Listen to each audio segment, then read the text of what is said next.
नमस्कार, म हरि अधिकारी नेपाली साङ्गीतिक भाषाको शिक्षक। आजको साङ्गीतिक भाषा तालिम कार्यक्रममा तपाईँलाई हार्दिक स्वागत छ। तपाईँलाई मेरो भिडियोहरू कस्तो लाग्दैछ?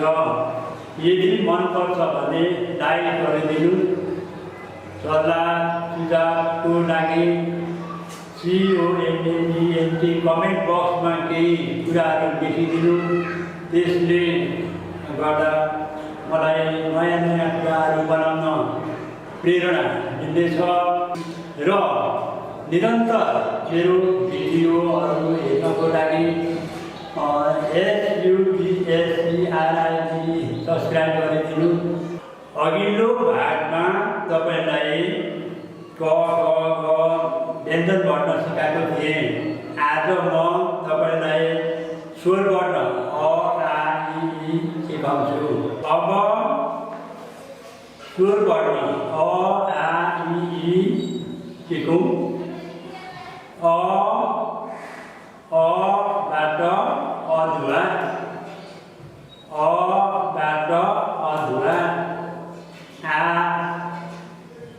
आबाट आमा, आबाट आमा।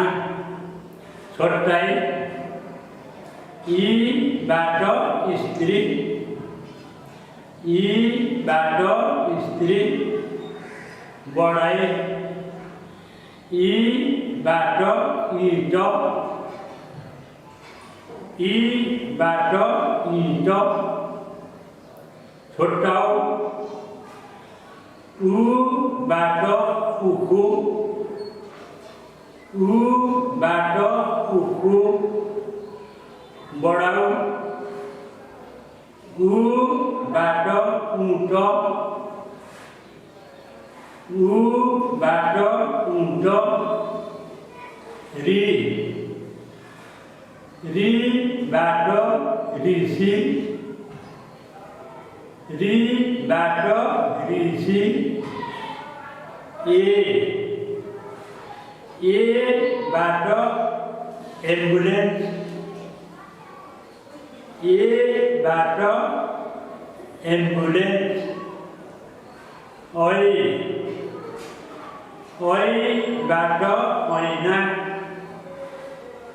ऐबाट ऐना।